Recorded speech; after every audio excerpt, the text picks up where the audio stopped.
Friends, ఒక మగాడికి ఆడవాళ్ళు ఆ పనిలో మళ్ళీ మళ్ళీ నాకు నీతో కావాలి ఆ పని అనిపించేలా ఎలా చేయాలి? చాలా మంది ఆ పనిని గట్టిగా చేస్తే మళ్ళీ మళ్ళీ మిమ్మల్ని కోరుకుంటుంది అని అనుకుంటారు. అది తప్పు. మరి ఏం చేయాలో ఎలా చేయాలో చెప్తాను. మీరు గనక ఇలా చేస్తే మిమ్మల్ని మళ్ళీ మళ్ళీ కావాలి అని కోరుకోవడం మాత్రం పక్కా. అదేంటో చెప్తాను, వినండి. స్త్రీ పురుష వశీకరణ మరియు సంభోగ వశీకరణం చేయబడను. శ్రీ కనకదుర్గ భద్రకాళి జ్యోతిషాలయం. ఎటువంటి పర్సనల్ సమస్యలున్నా ఆ సమస్యలకు నివారణ చేయబడను. ముఖం చూసి చెయ్యి చూసి ఏ సమస్యలకైనా ఫోన్ ద్వారానే జ్యోతిష్యం చెప్పబడను. మా యొక్క బ్రాంచులు చాలానే ఉన్నాయి. మీ పనులు కాకపోతే డబ్బులు తిరిగి ఇవ్వబడును. నమ్మకం మీద కాల్ చేయండి. ఈ కనిపిస్తున్న ఈ నెంబర్ కి కాల్ చేసి మీ యొక్క సమస్యలకు పరిష్కారం చేయించుకోండి. ఫ్రెండ్స్, ఒకటి మాత్రం గుర్తు పెట్టుకోండి, ఆ పనిని గట్టిగా చేస్తే ఓకే అనుకోవడం చాలా అంటే చాలా రాంగ్. మరి ఎలా చేయాలో చాలా షార్ట్ వేలో చెప్తాను. టైం ఎక్కువ తీసుకోకుండా చెప్తా, అర్థం చేసుకోండి. ఏంటి అంటే, మొదటిది అందంగా కనిపించడం కాదు, అందంగా ఆ పనిని చేయడం నేర్చుకోండి. అంటే మాటలతో మాయ చేయండి, చాలా ఫన్నీగా ఉండండి, ఆమెని టీచ్ చేయండి ఫన్నీ వేలో. రెండోది, నత్తలాగా నెమ్మదిగా వెళ్ళడం నేర్చుకోండి.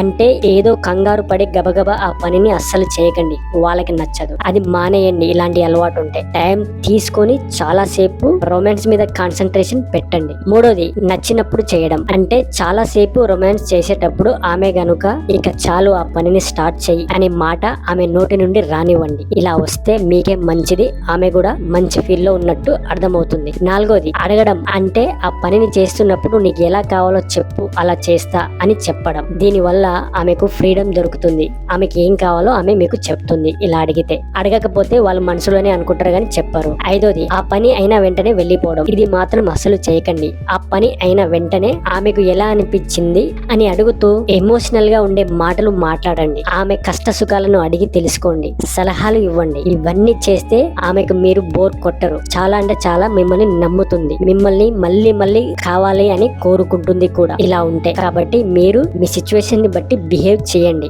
కానీ ఎలా అంటే అలా చేసి మీకు నచ్చినట్టు చేయడం మాత్రం అస్సలు చేయకండి. ఇంకా చాలా ఉంటాయి, నేను వేరే వీడియోలో కూడా చెప్తాను అది. సో ఈ వీడియో కనుక మీకు నచ్చితే లైక్ చేసి ఛానల్ ని సబ్స్క్రైబ్ చేసుకోండి.